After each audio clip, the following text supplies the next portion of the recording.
The fake impeachment trial is officially about to begin. Both sides have submitted their briefs.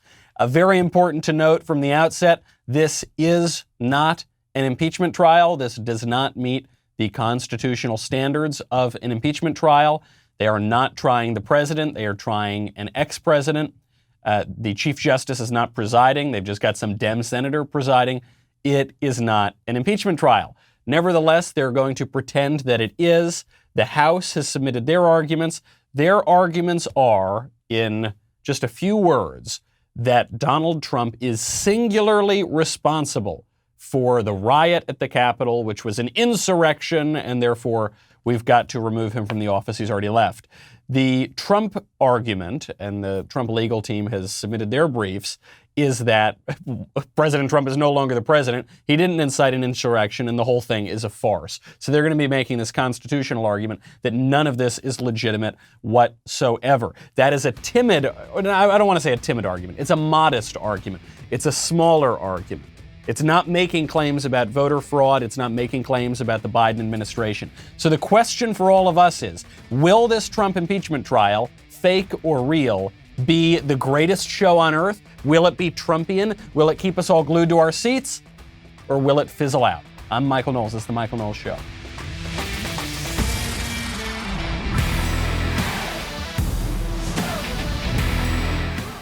Welcome back to the show. My favorite comment from yesterday is from Chris, 1985, who's quoting Jen Psaki, White House press secretary, when she says, "I hate to disappoint conservative Twitter."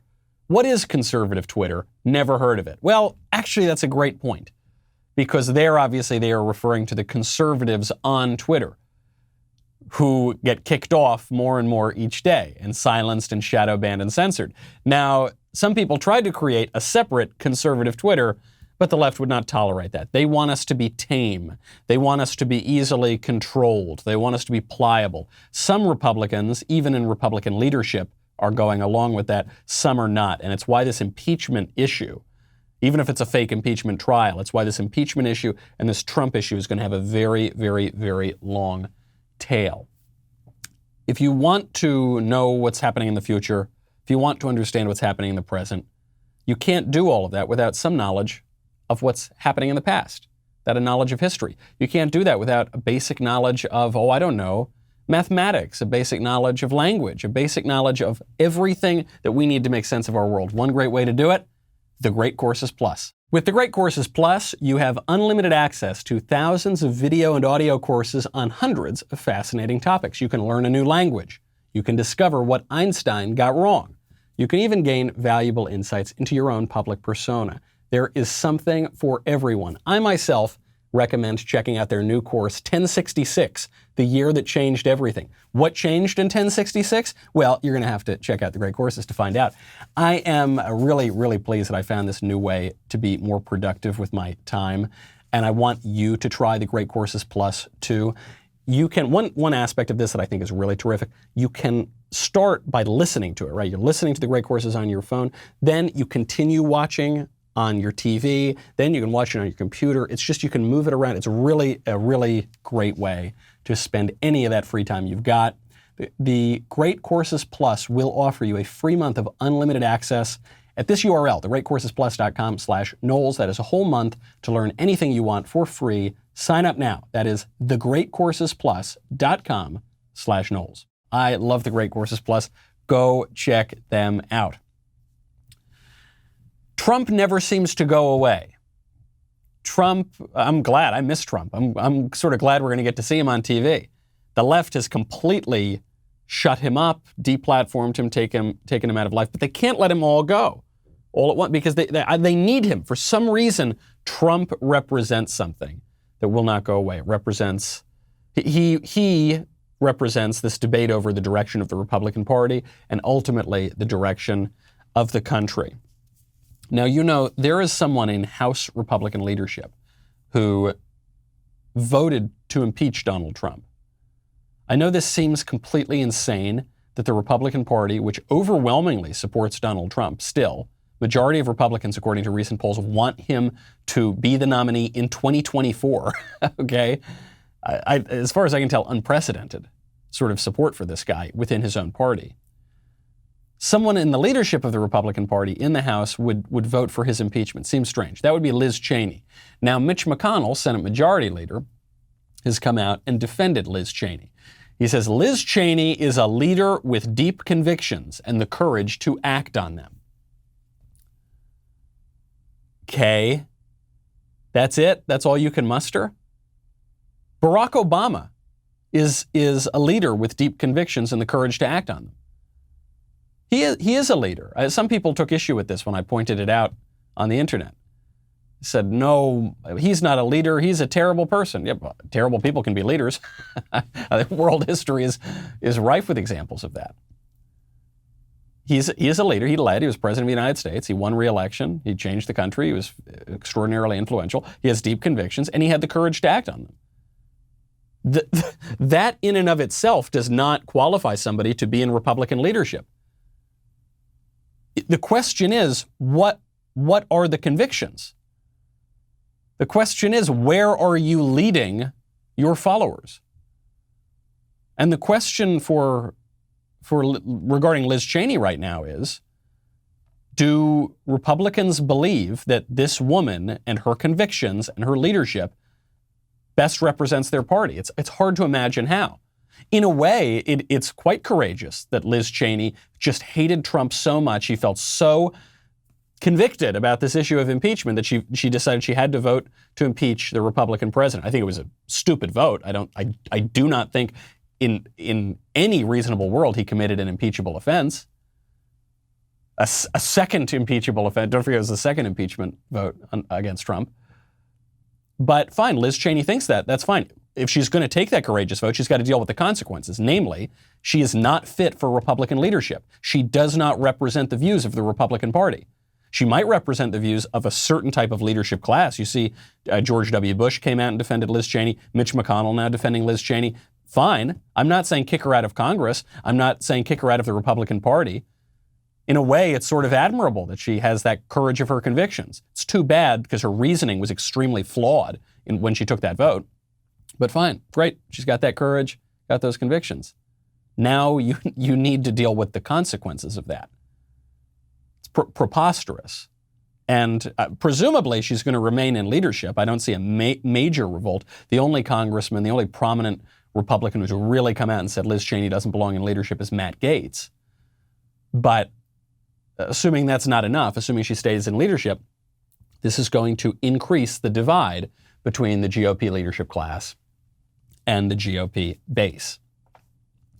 Your courage matters and your leadership matters, but you need to have the right convictions. This is something we've talked about a lot on this show, how we've tricked ourselves for many years into thinking that all that mattered was the form of politics.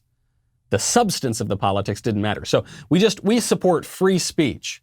We don't support saying anything in particular, but we just support free speech. We support religious liberty. We don't believe in anything ourselves, but we just support religious liberty.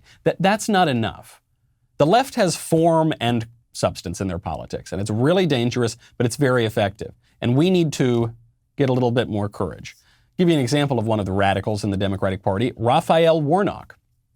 This radical leftist, a socialist, who, when he was helping to run a church, invited Fidel Castro to go there, who said that you can't serve God in the U.S. military, who said many, many radical things in his life. Raphael Warnock just came out and said that we need to institute widespread unsolicited mail-in votes forever. This is essential to voting integrity. He pushed back against people who were trying to do the opposite. He said, this is shameful. We need to swiftly pass the For the People Act. Goodness gracious. In the whole scope of shameless legislation names, and a lot of them are pretty shameless, For the People Act, give me a break, to strengthen access to the ballot and prevent voter suppression from silencing our voices. We Republicans need to get serious about this and get tough, and it's going to require us to actually put our convictions on the table and come out and say we need to get rid of widespread mail-ins, make them illegal in places. We need to get rid of the drop boxes for the ballots, make those illegal. We need to take election season and get rid of all those extra days where you can vote and make it election day again. This is possibly an existential matter for our representative government. And I know a lot of Republicans are not going to want to do it, because here's what they're going to say.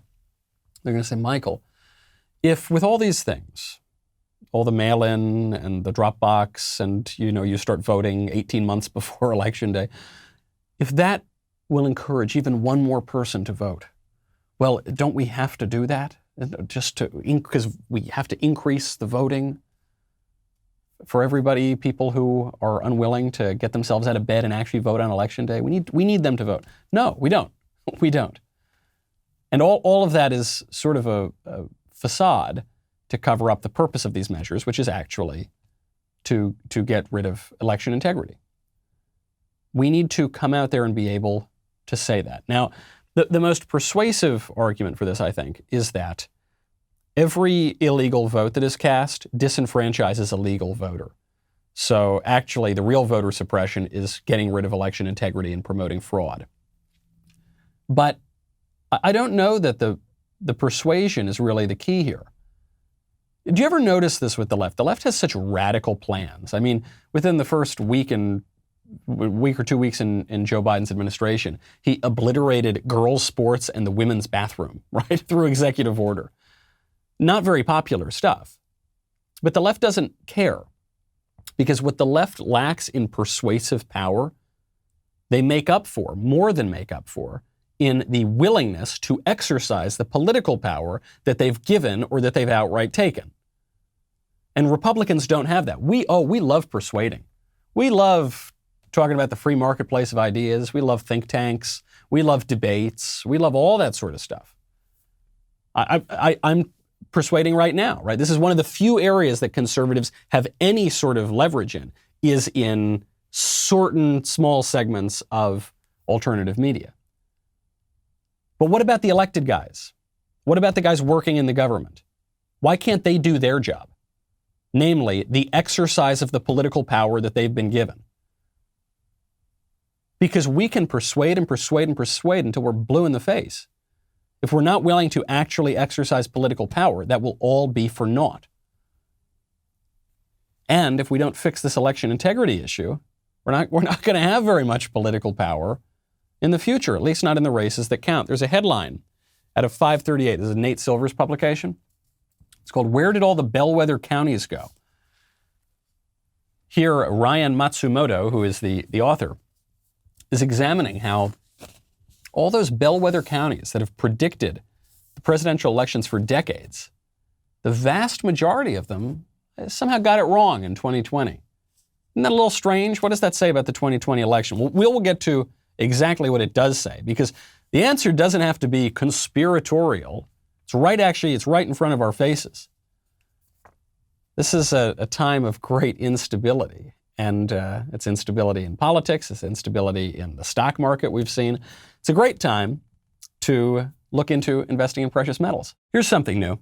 You know that the price of gold has been skyrocketing lately. Well, there is a new way to buy gold through a company called Acre. Acre lets you subscribe to gold bars for as little as $30 a month. You pay each month. Once your gold stash reaches the price of their gold bars, they will discreetly ship Acre gold to your house. Great way to invest in gold when you think, bar of gold costs a ton of money, and I don't have a ton of money lying around. Well, now you can invest in that kind of physical gold in a way that will work for you. Also, you know how there's a nationwide shortage of ammo right now? Well, Acre is crafting, I kid you not, a solid gold 24 karat 9mm bullet. You cannot find anything like these on the internet. They're only making 1,000 of these, so they're going fast. These are the first products coming out of Acre's new special products division. To be clear, these are not shootable bullets. I don't know why you'd want to shoot a solid gold bullet out unless you're trying to kill a werewolf or something, but I would just keep it. It's a nice investment. It looks really cool.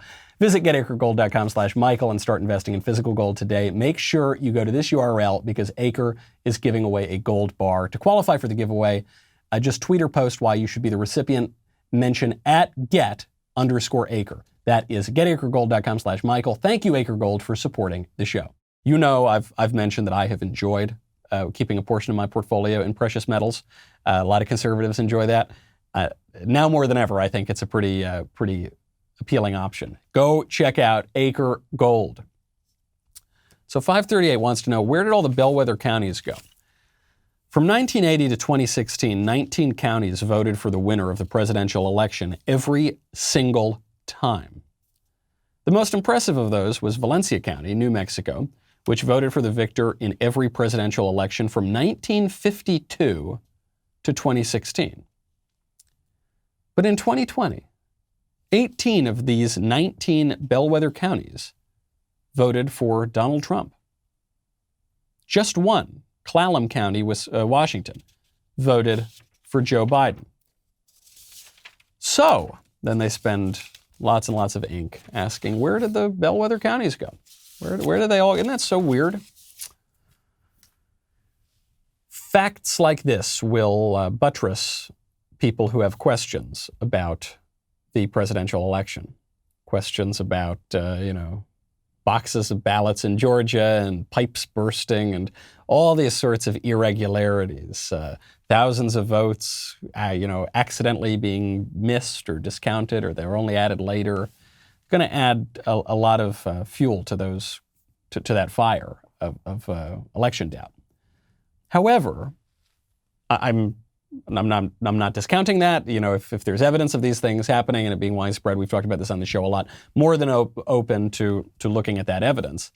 Hope there is evidence, hope we could see it. But obviously, even if there were, it's very difficult to show this stuff. Even in 1948, I keep going back to this election because it's so famous and so consequential. LBJ stole a Senate seat in Texas. This has been extraordinarily well documented, most recently by Robert Caro, who is sort of the preeminent LBJ biographer.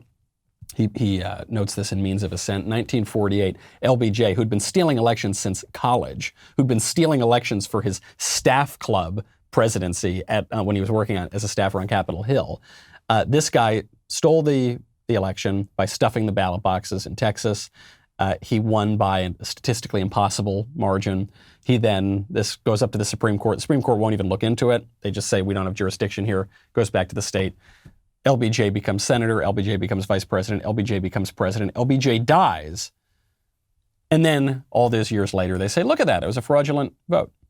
So sure, these things happen. However, there's a simpler answer here to what's going on with these bellwether counties.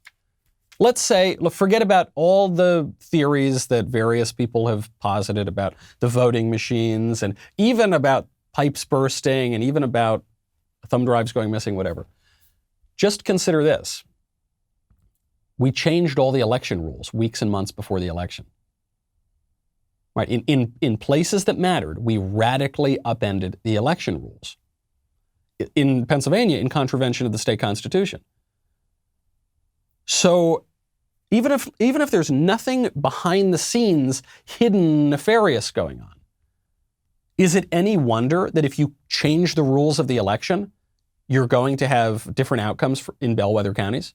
The bellwether counties are only bellwether in normal elections, right? In elections where the rules remain the same. If you completely change the rules of the game, then those counties aren't going to tell you anything. They are fine-tuned to tell you about the old rules. But what the left did is they went in and completely changed the rules to make them advantageous to themselves and harmful to us. And we don't even have the chutzpah to come out and say, hey, get rid of the widespread mail-in. Get rid of election month. Get rid of all that. They reoriented the system so that it would be more advantageous to them. That is what politicians do. In a way, you have to admire it, just like you have to admire the people who have leadership and convictions and courage who are on the other side. It's very bad for the country, but you say, well, at least you're exercising political power. What are our guys doing? Absolutely, absolutely nothing. And for the handful of people who come out and say, guys, this is wrong. We need to look into this. I'm going to object to some of these votes. I'm talking about guys like Ted Cruz, Josh Hawley, other people. What does the left say? The left comes out, tries to ruin their careers. AOC, I kid you not, came out. She's been calling Ted Cruz and Josh Hawley murderers because she came out early on and said that nearly half the members of Congress were killed in the riot at the Capitol. Of course, no member of Congress was even injured, but they were almost half of us were killed. And then she said, yeah, Ted Cruz is trying to murder me. And now she's saying that guys like Cruz and Hawley are tantamount to rapists. I'm a survivor of sexual assault. And I haven't told many people that in my life. When I see a party who cheered on violence that killed 5, maybe now 6 people, a second Capitol Police officer took their life in the aftermath of the attack this past week. These people are just trying to tell us it's not a big deal. And they're trying to say, you're making too big a deal over it. Or, my favorite, this past week, Ted Cruz and now Representatives Chip Roy and, oh, by the way, some of the other representatives who actually encouraged people to threaten members of Congress or tweeted out the location of the speaker are now telling me to apologize for saying and speaking truth to what happened. These are the tactics of abusers. Or rather, these are the tactics that abusers use. I don't know why she makes that distinction, because it means the same thing. So she's saying Ted Cruz, because he followed a constitutional process and voiced his objections to some of the irregularities on the record, he's a murderer. He tried to murder me. And when Cruz and Hawley and some of these other guys came out and said, apologize to us. You can't call us murderers. That's so wrong. She says, oh yeah, you're rapists too. She says, I was sexually assaulted. I've never told anybody this, but I was sexually assaulted, and you are just like rapists. So I guess the breaking news here is that AOC says she was sexually assaulted. The question you have to ask is that true? Maybe it was true. I don't know. If people make that kind of a claim, it's a claim you want to take seriously. The trouble with AOC is that she's a pathological liar. She's lied brazenly about not just public policy in a way that even PolitiFact has given, PolitiFact is a left-wing outlet. Even they have given her some difficult ratings because she's just lied about, defense spending or immigration enforcement. She's lied about the apocalypse, saying the world's going to end in 12 years. But even more to the point here, she's lied about core aspects of her biography that very few people pointed out. I was one of the few people that was able to point this out because I grew up in the town next to AOC at exactly the same time. So AOC, when she was campaigning, pretended that she was raised in the Bronx. She was not. When she was very, very little, she lived in the Bronx, but then she grew up in one of the wealthiest counties in the country. I know this because I lived in the town right next door, and she lived in the town that was wealthier than my town. And she went to very, very good schools. And then for college, she went to a very expensive private school. So she was portraying herself as Jenny from the block. She got called out for it, and she's never given a good answer on that. So is this story that she's telling true or not? It could be, but it's just, you can't take it as gospel truth when somebody has a proven track record of lying, even about fundamental aspects of her biography. The other reason that we have to be skeptical here is because she's being so flippant. She's being so glib about what I think is a serious issue. Right? Rape is a pretty serious issue, guys. It's about as serious as they get.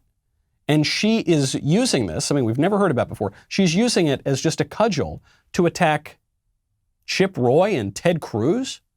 She's saying, you guys are like rapists. That's not the language of somebody who takes that issue seriously. So she won't take it seriously. I will take it seriously.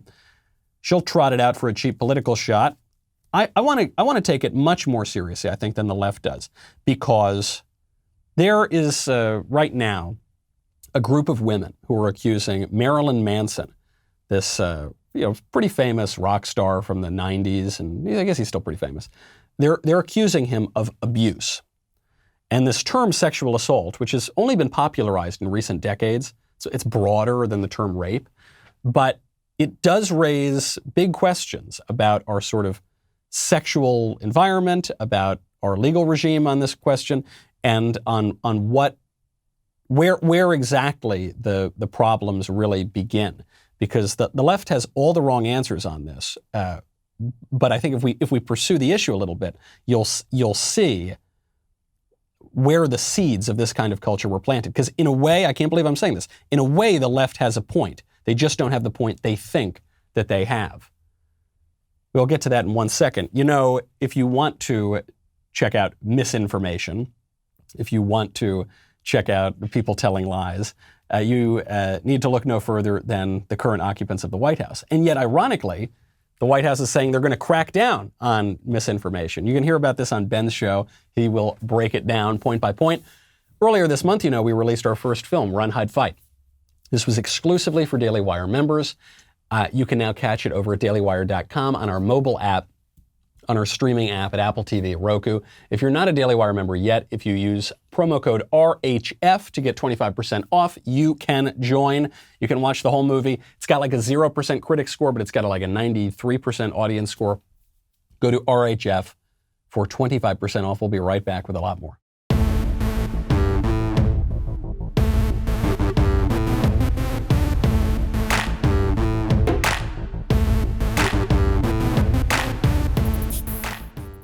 So there is a group of women accusing Marilyn Manson of sexual assault. Evan Rachel Wood, who is an actress, I've actually never seen her work, but she and I got into some kind of Twitter spat one time, and so that's the only way I became aware of her. But she is probably the most prominent person leading this charge. Other women are doing it too, though. We'll get into those accusations, because I actually think that no matter how sort of cheapened this debate has become, the left does kind of have a point here. I just want to zoom out for a second. Marilyn Manson. He took his stage name from Marilyn Monroe and Charles Manson, one of the most famous killers in American history. Marilyn Manson, the highest profile Satanist in America. He was friends with Anton LaVey, who was the head of the Church of Satan. He described himself as a minister in the Church of Satan. He was a devotee of Aleister Crowley, maybe the other most famous Satanist of the last 100 years. He quotes Crowley in his autobiography, says that Crowley's sort of central dictum is very important to him, which is, do what thou wilt shall be the whole of the law. A lot of other references to Crowley. Turns out the Satanist abuses people. Not exactly a man bites dog story. But it is in our culture, because we have so lost our perspective on these things that we would be shocked. We say, oh, there's nothing strange about being a Satanist. No, it's fine. It's actually good. It's all the same. We can't discriminate. You see this in lawsuits often. You'll have some Satanists suing a church, or suing rather a courthouse, because they have the 10 Commandments. We say that the Church of Satan and the actual church, the Christian church, they're sort of the same thing. We have to be neutral between those two. Our founding fathers rolling over in their graves on this. But let's get into the actual accusations. Viewer discretion, if people are younger right now listening to this, maybe just close their ears for about a minute or two. Evan Rachel Wood, before she said that she was abused by Marilyn Manson, testified before Congress and said she was abused by a sort of former ex-boyfriend, who she's going to leave nameless. Here is her description of the abuse. My experience with domestic violence was this: toxic mental, physical, and sexual abuse, which started slow but escalated over time, including threats against my life, severe gaslighting and brainwashing, waking up to the man that claimed to love me raping what he believed to be my unconscious body. And the worst part, sick rituals of binding me up by my hands and feet to be mentally and physically tortured until my abuser felt I had proven my love for them. In this moment, while I was tied up and being beaten and being told unspeakable things, I truly felt like I could die, not just because my abuser said to me, I could kill you right now, but because in that moment I felt like I left my body and I was too afraid to run. He would find me. I froze, and it was as if I could see myself from the outside, and for the first time in months, I felt something, utter shame and despair. I had no idea what to do to change my situation, so I went numb, and soon I couldn't feel anything. I wasn't alive. My self-esteem and spirit were broken. Okay, pretty ugly stuff. Jenna Jameson, who is a former porn star, who dated Manson sort of at the height of his fame, didn't describe anything like that, but she did say he bit her. He was very into like biting and sort of a bruising and painful way, and said that he had fantasies about burning her alive. So I guess it does kind of jibe a little bit with what Evan Rachel Wood is describing about the unnamed ex-boyfriend. There are two important parts of this story that show how modern liberal culture exacerbates all of this stuff, right? These left-wing women are not complaining, other than AOC taking a cheap political shot that has nothing to do with the actual issue. These women are not complaining, generally speaking, about conservative men. Marilyn Manson is not exactly a conservative Republican or something. They're complaining about people who buy into this leftist idea. The Me Too movement is focusing on all these leftist dudes, from the sort of least serious accusations. You think of like Aziz Ansari, where they're basically describing this like very crass bad date, or all the way up to Harvey Weinstein. These guys are liberal Democrats, right? So it's whatever the issue is, if it has a political dimension, the political dimension is going to be on the left. In the case of Jenna Jameson's descriptions here, and in the case, at least in part, of Evan Rachel Wood, the sick behavior that they're describing was consensual, right? When Evan Rachel Wood's talking about, and we had this ritual that we would do, so we'd do it multiple times, right? If it's a ritual, where he'd tie me up and beat me and say all these horrible, terrible things to me, and it was ruining my self-esteem, but that was obviously consensual. And there are even many people on the right now, certainly the left says this, but even many people on the right who say, look, if it's consensual, it's totally cool. That is the highest political good, is consent. Look, as long as you two consent to it, you can do whatever you want. There's nothing about it. But actual conservatives, conservatives who understand that there is a transcendent moral order, realize, no, things can be done consensually that are still extremely wrong. On paper, not the first part about waking up, but all the rituals, what Evan Rachel Wood is describing was consensual, and it was still wrong. And it was wrong for her to consent to it, I suppose. I mean, wrong just because of how it obviously hurt her and tore her up inside. But it was wrong for the dude, even if he got consent, to do it. It just remains wrong. Consent is not enough. There is a higher good than consent. The second aspect of this, though, that sort of overturns this leftist prevailing notion about sex, is this shows that sex is not a casual thing. The culture that we're all living in, the ubiquitous culture, especially on college campuses, but especially just among young single people, is that sex is kind of casual. It's basically like a handshake. Well, now handshakes are illegal because of COVID, but so I guess it's even more casual than a handshake. And it's totally fine, and you go and you just hook up with whoever you want, and then next day is no big deal, and nobody gets hurt because it's consensual, right? It does tie into that issue. And that's just obviously not true. And here's how I'll show you it's not true.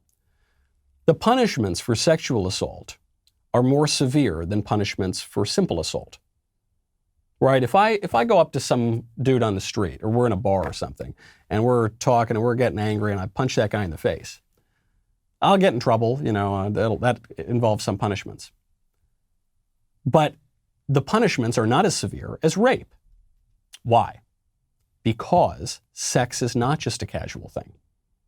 If it were, simple assault and sexual assault would be indistinguishable. But sex is a very serious thing. It's very significant. And it's not even purely a physical phenomenon.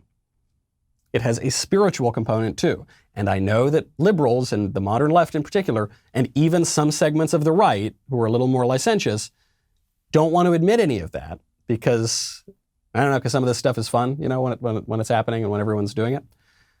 But nevertheless, that is true. There are these scare tactics that go around like college campuses, and they've become very popular over the last 30, 40 years. The statistics you'll hear is that 1 in 4 women or 1 in 5 women on college campuses will be sexually assaulted while they're there. They'll be raped while they're on campus.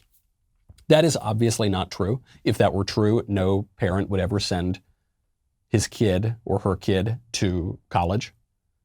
Right? You wouldn't. If someone would say, "Hey, we've got a great place where your daughter can read Aristotle."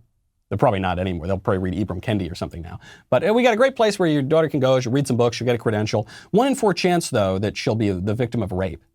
Would anybody, if anybody actually believed that, would they say, "Oh, okay, sign me up. Where do I sign up? Oh, and I get to pay $250,000 for the privilege? Great, terrific." No, of course nobody believes that.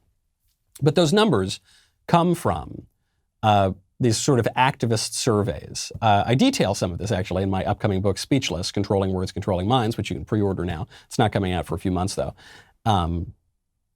One of the tricks to some of these surveys is that they'll ask women, describe these experiences, describe if you believe you're a victim of rape or sexual assault, and then they will, after the fact, define many women who do not think that they're victims of rape as victims of rape.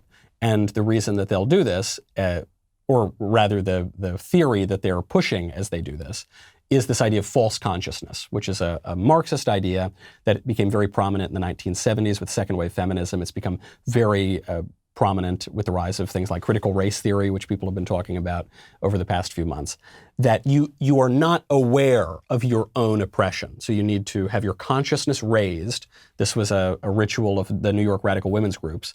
And when your consciousness is raised, you'll realize how oppressed you are. There's actually a funny essay about this, where a woman describes how she went to a New York radical women's consciousness raising party. She says, when I showed up, I was totally happy. I was just a regular housewife. I was totally happy. Only by the end did I realize how oppressed I am. And thank goodness for that women's group. You think, wow, did you really get your money's worth there? It doesn't seem like a great way to spend time. So the statistics are crazy. Nobody really believes that Harvard Yard is more dangerous to women than downtown Baghdad, right? Nobody seriously believes that. But it's about redefining all of those terms. Well, as they've done so, they've also redefined what would be, by any normal standard, abusive sex as perfectly fine and dandy and kind of fun and kinky and consensual.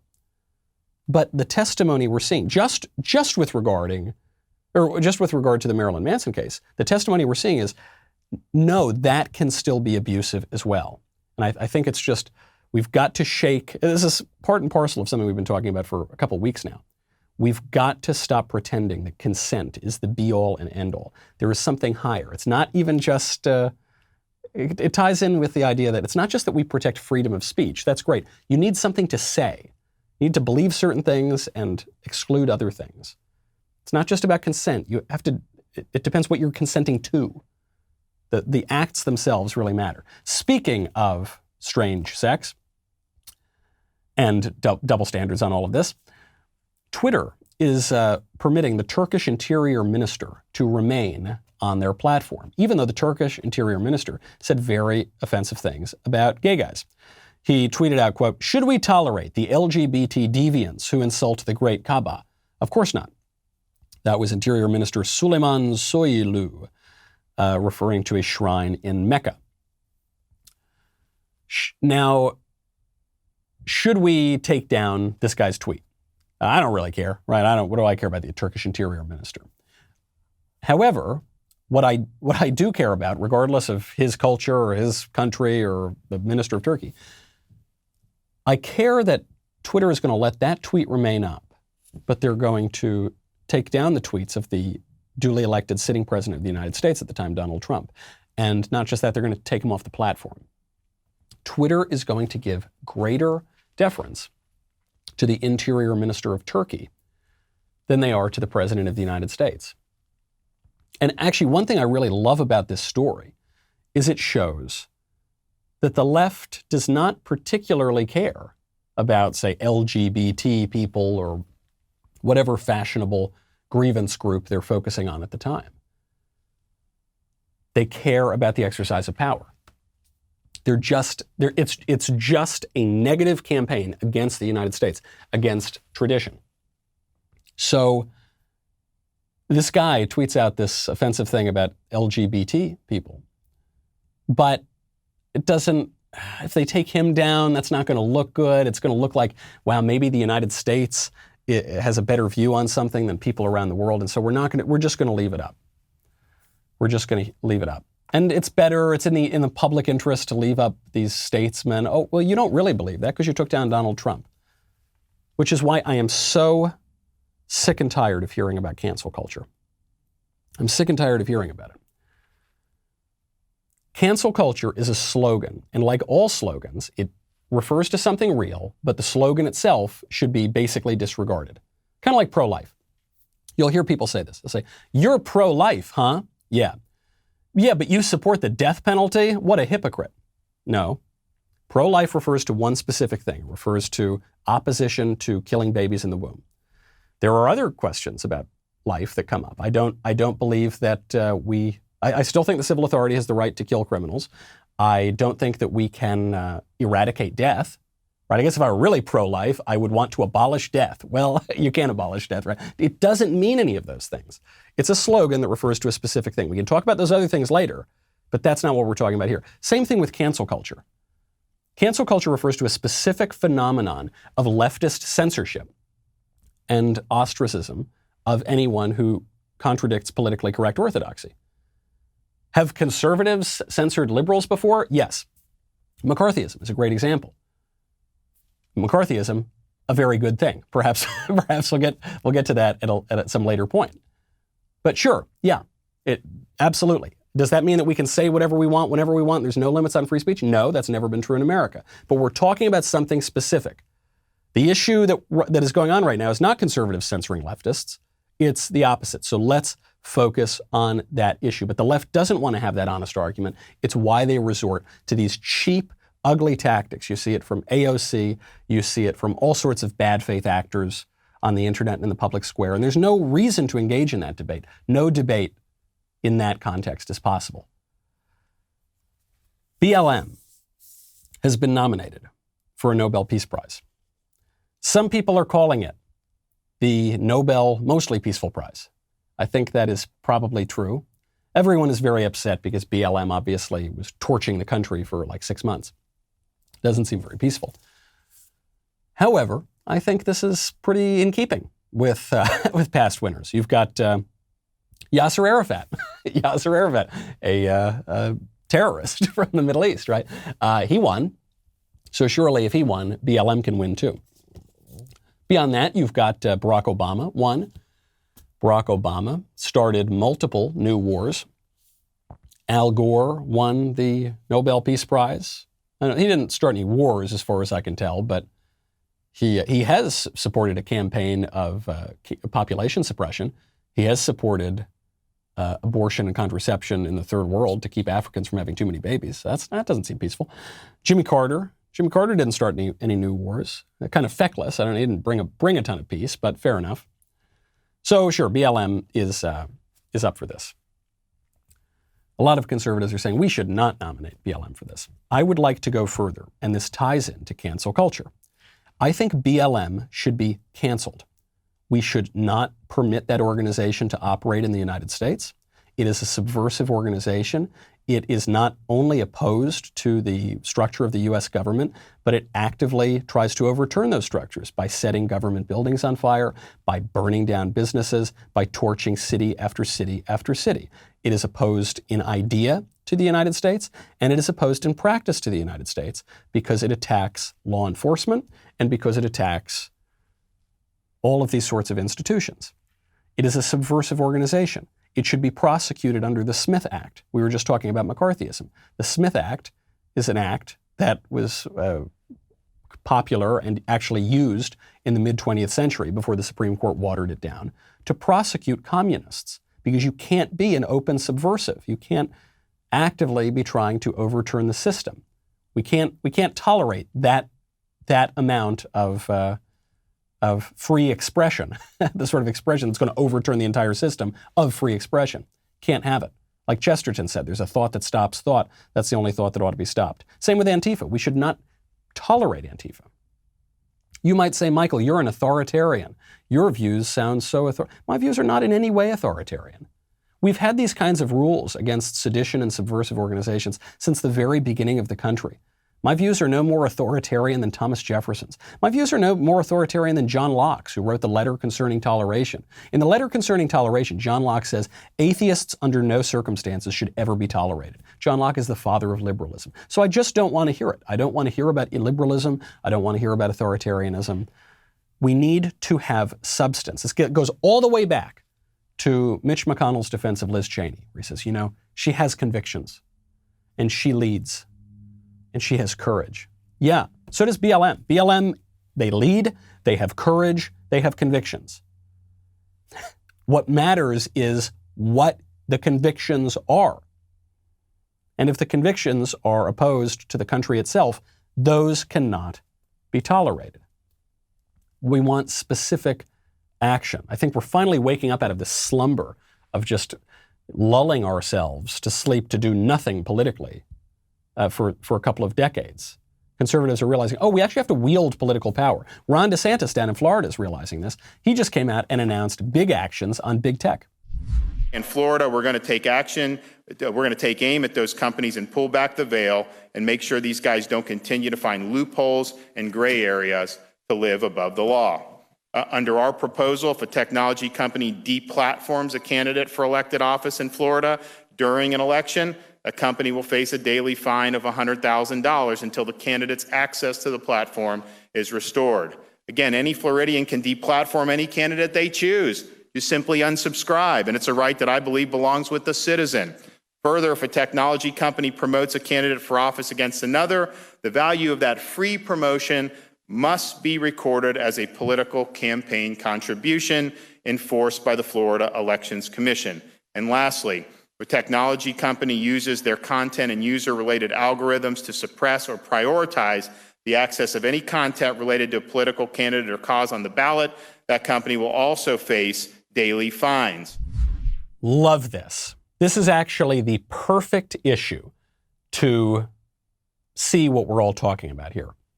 Because on one level, what DeSantis is doing is very pro-free speech, right? Pro-free expression. He's saying, if you deplatform people who are running for office in the way that big tech did to Donald Trump, right? Because it's not just even kicking the candidates off. It's suppressing the news stories. It's taking away the Hunter Biden story, which Twitter did in the run-up to the election. It's then after the election, while it was being contested, kicking Trump off of the platform. In that way, very pro-free speech. But in another way, this is authoritarian. This is illiberal. This is suppressing the speech of the tech companies. Build your own Twitter. Build your own Google. No, that's just bunk. That's ridiculous. Give me a break. Big tech controls the flow of information around the internet. The internet is the public square. Big tech controls our political discourse effectively. And if they are putting their finger on the scale, we need to go in. If we regulate them, as Ron DeSantis is doing, that is not an attack on free speech. That is a defense of free speech. It's using the state to defend free speech, which I know seems so crazy to so many on the right who have thought that that's not possible over the last couple of decades. The right used to understand, not that long ago, the right used to understand, of course that is the case. Through politics, we set the parameters of the free marketplace of ideas, of the marketplace, meaning the economy itself. We set those things, and then we want it to operate freely within those boundaries. This also tells me Ron DeSantis is running. This guy is gearing up for 2024. It is so obvious, and he's setting himself up in a good position. Can he go all the way? Who knows? It's still so early. Nobody could guess these things early on. But he's positioning himself very well, and he is showing clarity on this issue. I hope that the Republicans get some clarity too, and we don't just keep spewing platitudes about leadership and conviction. All right. I'm Michael Knowles. This is The Michael Knowles Show. We'll see you tomorrow.